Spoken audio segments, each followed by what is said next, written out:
ଥାକର ଉପରେ ଥିବା ଜିନିଷଟିକୁ ବାଛ।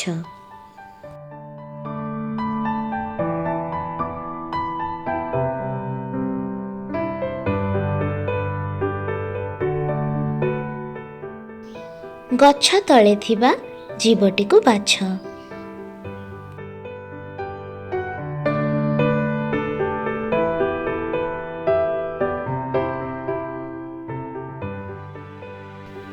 ଘର ବାହାରି ଥିବା ଜିନିଷଟିକୁ ବାଛ।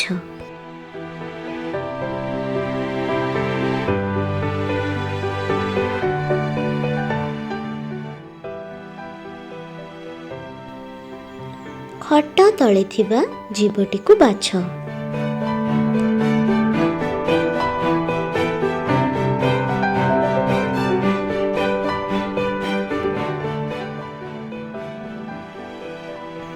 ସୋଫା ତଳେ ଥିବା ଜିନିଷଟିକୁ ବାଛ।